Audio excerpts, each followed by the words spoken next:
In today's news, schools lawmakers targeted to ban cancer. Mather criticizes government priorities amid social concerns. Opposition criticizes Premier's exclusion of the public in national affairs. Members advocate opening committee proceedings to public scrutiny. Tourism leaders speak on expectations for 2025. Second OT to introduce a UK-supported cure certification program, and league leaders tighten grip on the top spot in a 23-minute rout. In addition, fall prompts legal action against multiple defendants. We have the details of this and much more, both on the local, regional, as well as international scene.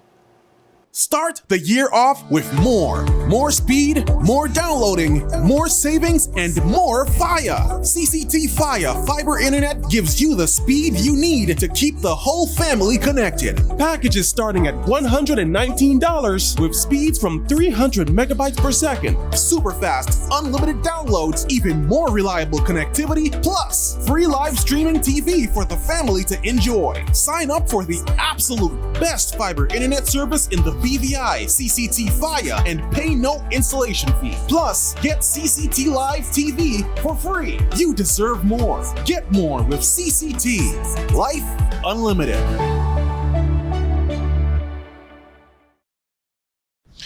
Angie, how can I get my claims paid quick? Rent's due next week. CG processes 99% of claims within 5 days. Remember when I was hang-gliding with those goats? I caught a gust of wind and flew right into a moving car. Every appendage was in the cast, and they paid fast and fairly. That's what I get for trusting a man with a mustache and an eye patch. Now I gotta go. I'm meeting the guy who bedazzled my toes. 99% of claims are processed within 5 days. CG Insurance. Good like that. Hello everyone and welcome to this edition of 284 News. It is Wednesday, January 22nd, 2025. I'm Ron Grant, bringing you the very latest out of Tortola as well as the region and on the international scene. A happy Wednesday is wished to each and every one of you. Thank you so much for joining us. Beginning our newscast, the British Virgin Islands Cancer Society has unveiled an ambitious 2025 agenda centered on cancer prevention with a major focus on banning the controversial chemical red dye number 3 found in many foods, medications, as well as cosmetics. The dye has been linked to cancer risk in various studies, prompting growing concerns among health experts. While the U.S. Food and Drug Administration has banned red dye number 3 in cosmetics, it remains permitted in food products, a discrepancy the BVI Cancer Society calls unacceptable. They said, and I quote, "Our priority this year is empowering the community with knowledge while also advocating for changes that could save lives. Red dye number 3 has no place in the Virgin Islands. It's a known health hazard, and we're determined to ensure it's removed from our food supply," said Gloria Foy, president of the BVI Cancer Society. As part of its campaign, the Cancer Society has launched a petition on change.org to raise awareness and gather support for a ban on red dye number 3. The organization also plans, they say, to visit schools, partner with community groups, and engage in widespread public education to spread the word. This, they said, and I quote, "The science is there and the health of our people should come first. We're encouraging everyone to stand with us on this issue." Now, once the petition garners sufficient signatures, the BVI Cancer Society intends to lobby lawmakers for policy changes aiming to enact a full ban on the dye within the Virgin Islands. The BVI Cancer Society is urging residents to support this initiative by signing the petition and sharing information about the dangers of red dye number 3. They said, and I quote, "We can't do this alone. We need the community to help drive this change." Now, for more information and to join the movement, visit bvicancersociety.org/ban against red dye number 3. Territorial at-large representative, the Honorable Stacey Mather, called for a comprehensive approach for youth development, criticizing the government's prioritization of entertainment spending over crucial social programs. Speaking at a recent press conference, Mather emphasized that while parents bear great responsibility for young people's development, they require robust social support systems to succeed in raising the next generation. As a responsible society, we cannot continue to walk the road of blindness and exclusion on matters like this. To effectively combat this crisis, we need robust educational and social reform programs tailored to meet the needs of our young people and their parents. And I say their parents because parents are struggling. Many of our young offenders are high school dropouts, and we must create pathways for them to develop careers in technical fields. Unfortunately, the enrollment in the Virginals Technical School has declined, leaving many students frustrated by their inability to access vocational training. This gap not only exacerbates dropout rates, but also limits opportunities for those who are eager to learn and grow. And we must do better. The lawmakers expressed frustration over the delayed national crime strategy, which was announced by Premier Dr. the Honorable Natalia D. Wheatley in 2023. Mather called on the National Security Council to address gaps in youth support services. So today, I call on the National Security Council to develop proactive programs and strategies aimed at preventing crime before it occurs.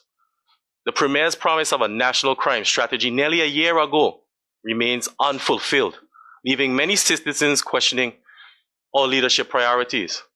To that end, Mather criticized the government's pattern of making funds available for events and sponsorship like concerts, while key social issues like addressing root causes of crime lack crucial investment.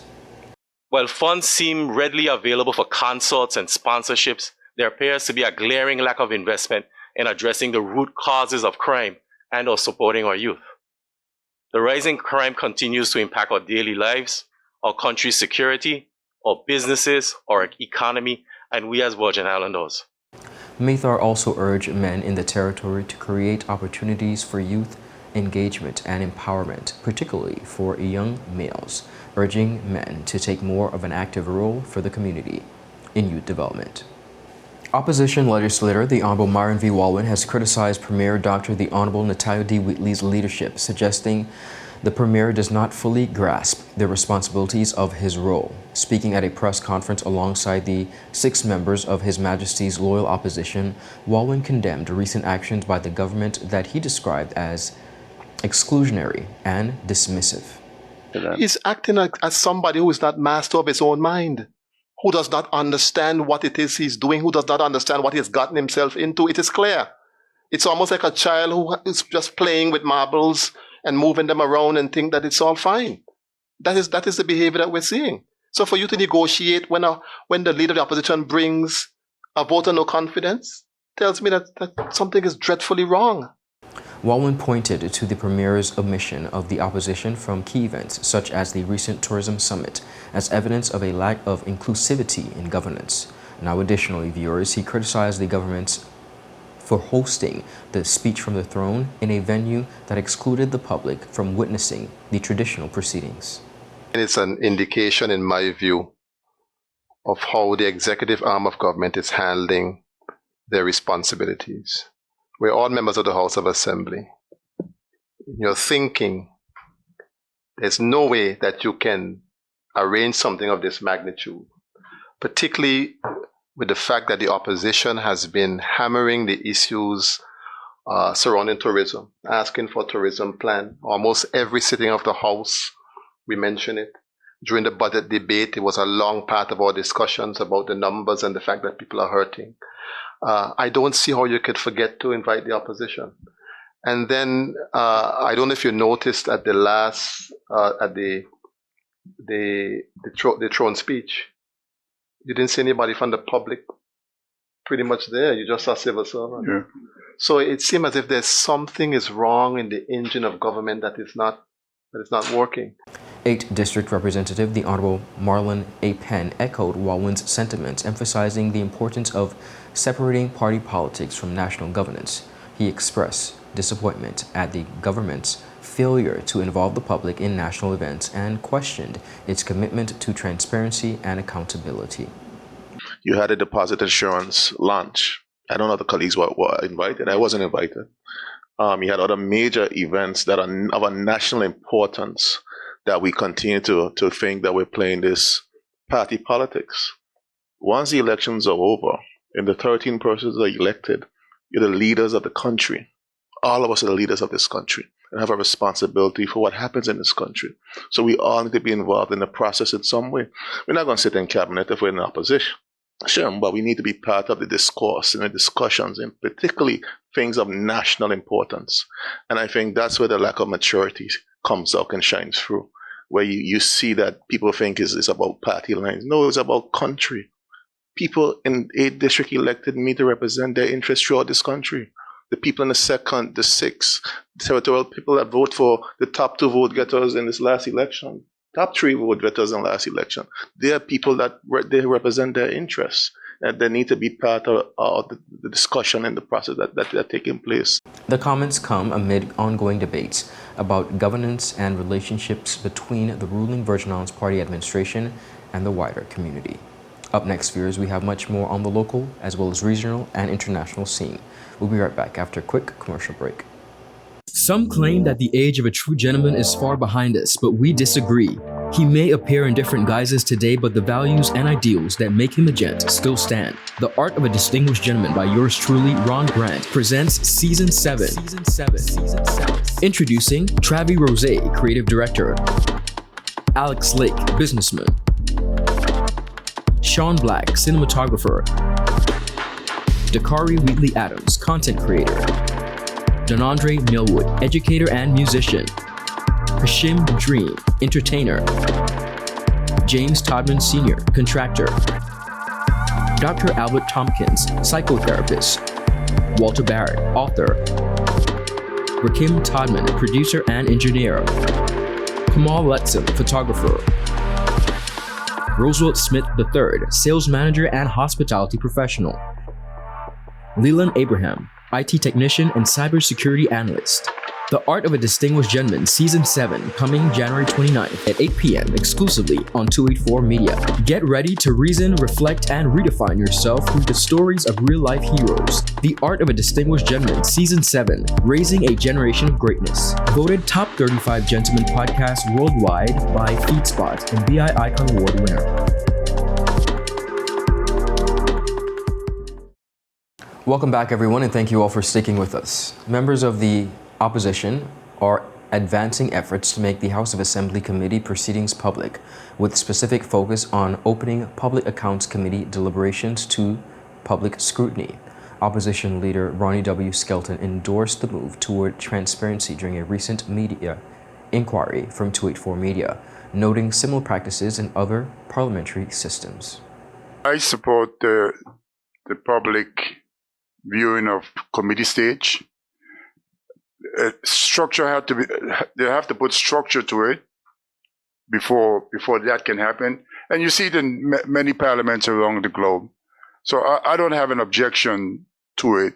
The structure, and it might bring a level of decorum, a level of responsibility to the committee stage of the proceedings. I think it will see the opposition in its true form, where the contributions that the opposition makes to all of these bills.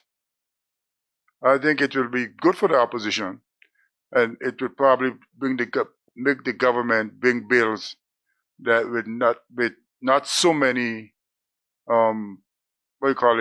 difficult issues that make people anxious. The anxiety of the people increase it. They will do their work properly. 8th District Representative, the Honorable Marlon A. Penn, revealed that the opposition is preparing to present formal recommendations to the House of Assembly, specifically addressing Public Accounts Committee transparency.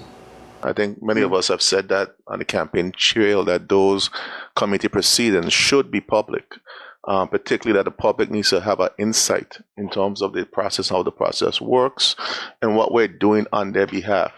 Particularly, we have expressed that, particularly for the Public Accounts Committee, when we're talking about the finances of the territory and how finances were spent and expended.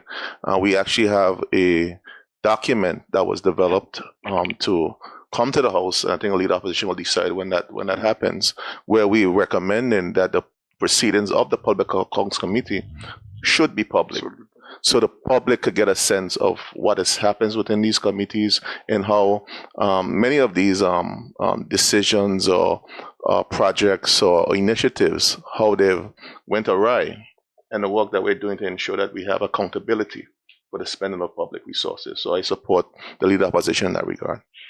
6th District Representative Myron V. Walwin also emphasized the educational value of transparency, criticizing what he sees as a systemic failure to inform citizens about legislative processes.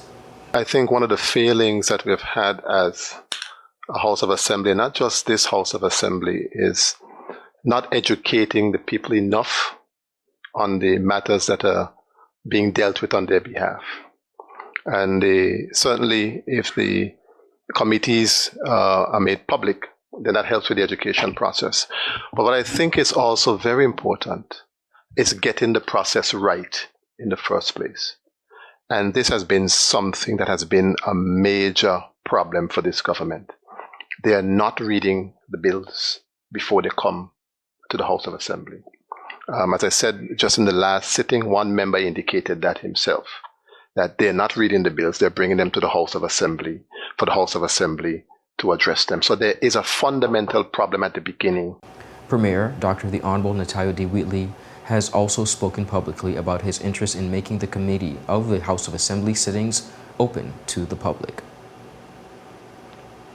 Premier of the Virgin Islands, Dr. the Honorable Natayo D. Wheatley, and Junior Minister of Tourism, the Honorable Luce Hodge Smith, recently spoke on their expectations for tourism within the Virgin Islands in 2025.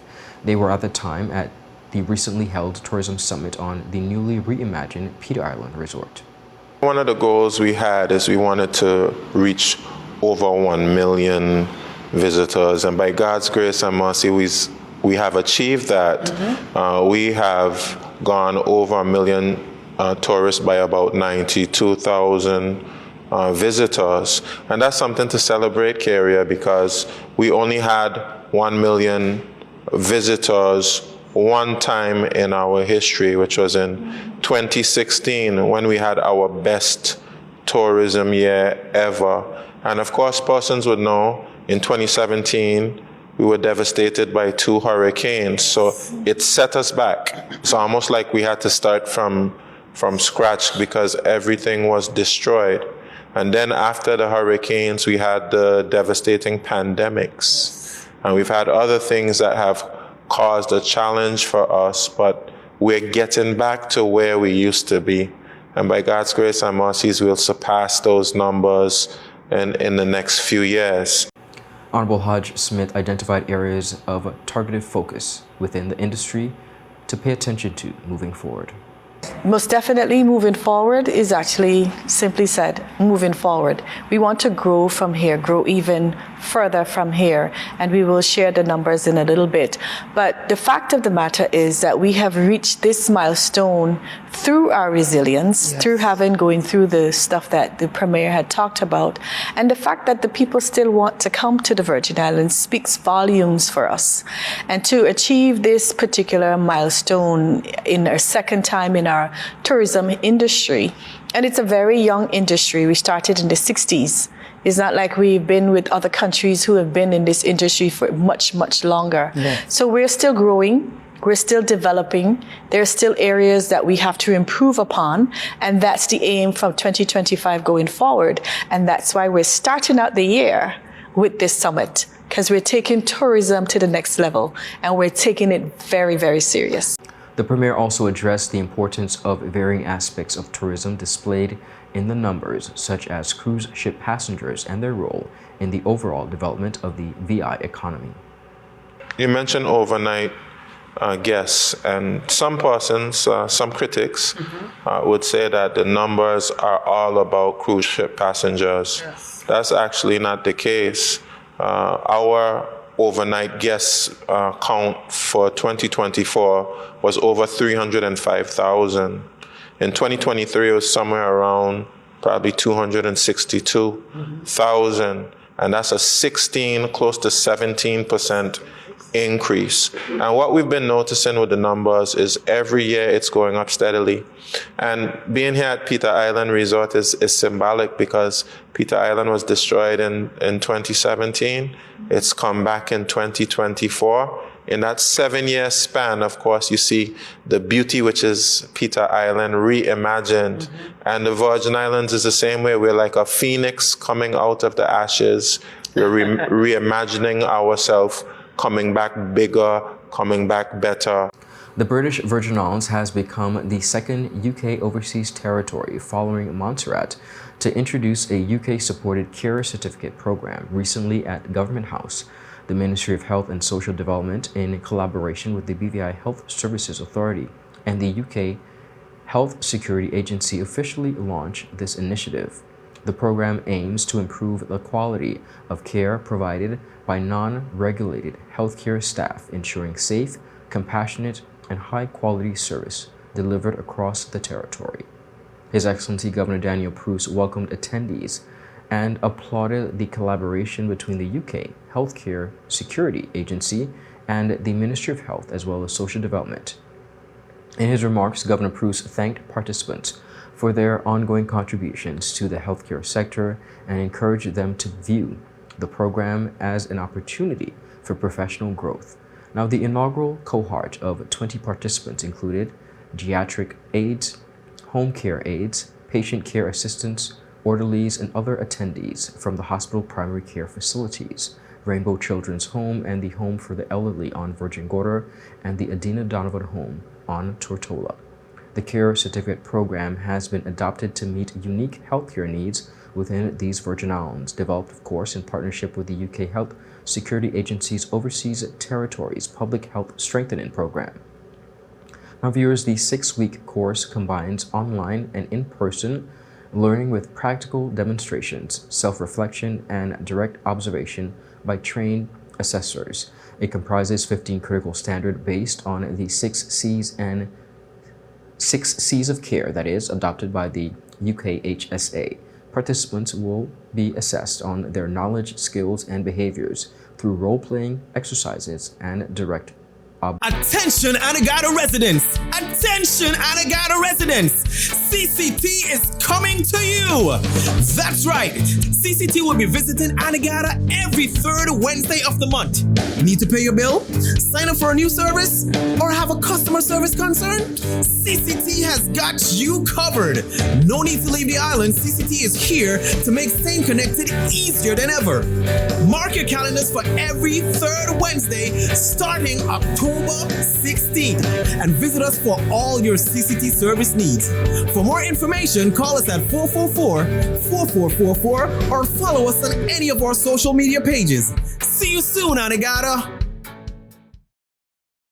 Welcome back, everyone, and thank you all for sticking with us. The Wolves Football Club showcased an explosive offensive display, cruising to a commanding 5-0 victory over Avengers FC in just under 23 minutes of play at the Greenland Football Stadium in East End, Tortola on Sunday, January 16th. Our Kamal Haynes has more on this report.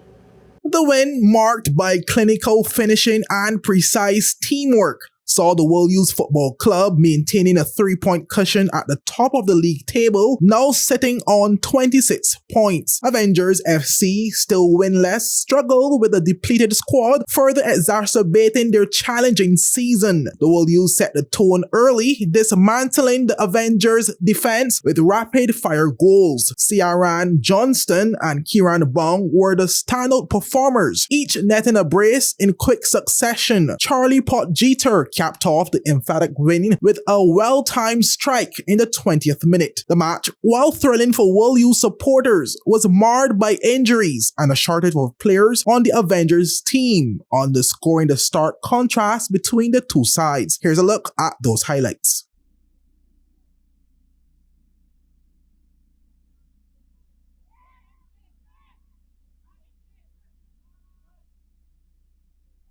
And it's goal!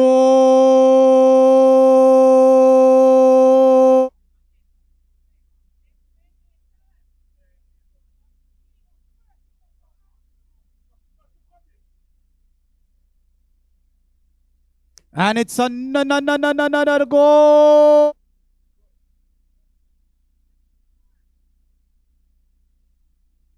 Phil, get way to the goal.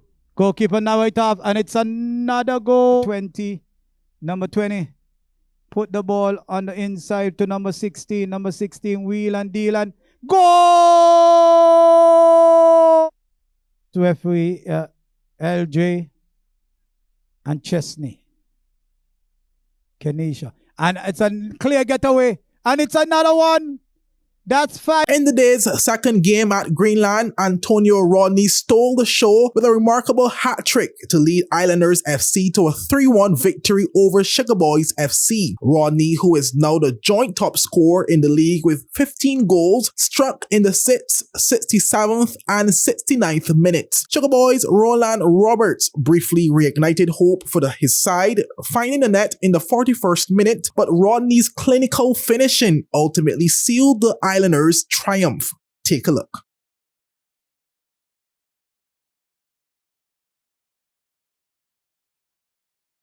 Hey, that's Tech 9. Tech 9 going up the flank. Knocked it inside, find Skimmer. Good building up here by the Sugar Boys. Now he knocked it back to Tech 9. Tech 9 is in the box. Tech 9 have one player to go around and do so. The shot, it's a goal! Number 12 trying to get around to Shala. Get it, and nice Shala puts it across. This, oh my goodness, punt. Bumble it, and heavy tackle comes in. The keeper is there, and it's a goal! Oh! It was rather dangerous. As the ball pushed out once more, this one could be more problems. This one could be more trouble. Shala, it's a goal!